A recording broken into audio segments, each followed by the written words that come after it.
So hello student, आज के lecture में हम आर्डेन्स थ्योरम देखने वाले हैं। तो बेसिकली आर्डेन्स थ्योरम क्या है? Let P and Q be two regular expression over input alphabet sigma if P does not contain null string। तो अगर आपके पास R इक्वेशन है Q plus RP has a unique solution R equals to QP Kleene closure.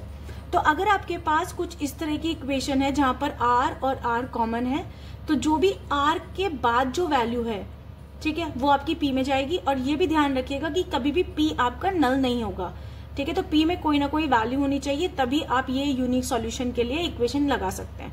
तो अगर आपके पास R और R सिमिलर वैल्यू है, जहां पर कुछ आपका Q भी आपने ऐड किया हुआ है, तो जो सॉल्यूशन निकलेगा उस इक्वेशन का वो क्या होगा? आपका R इक्वल्स टू Q और कॉन्कैटिनेशन P का क्लीन क्लोजर, ठीक है। अब ये जो आपका सॉल्यूशन है वो आया कैसे? तो हमारे पास इक्वेशन थी R equals to Q plus RP। आपने क्या किया? सेम आपने R की वैल्यू यहां पर राइट हैंड साइड में पुट कर दी। तो इक्वेशन क्या बनी? R equals to Q plus, यहां पर R रिप्लेस होगा R equals to Q plus RP से। तो जो R की, अब जो Q की R की वैल्यू है वो क्या है? Q plus RP into P concatenation, ठीक है। तो जब मैं इसको, इस ब्रेसेस को ओपन करूंगी तो क्या आएगा? Q आपका पहले वाला है, अब Q into P plus R P square, ठीक है। मैं क्या करने वाली हूं? मैं फिर से R की इक्वेशन यहां पर R इक्वल्स टू क्या रखने वाली हूं? Q plus RP।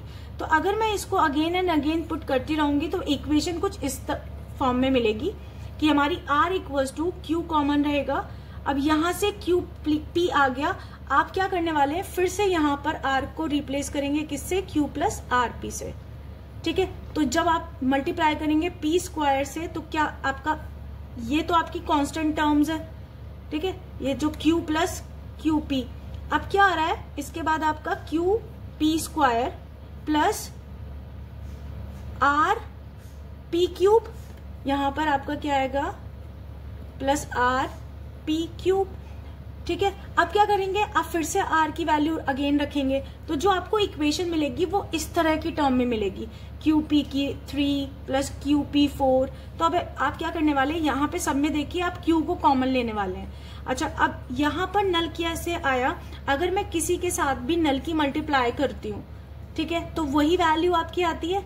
तो मैं बोल सकती हूँ कि अगर मैंने Q को कॉमन ले लिया तो यहाँ पे क्या बचा? आपका नल बचा। अगर मैंने यहाँ से Q को कॉमन ले लिया तो यहाँ पे नल बचा, यहाँ पे Q को कॉमन ले लिया तो P स्क्वायर।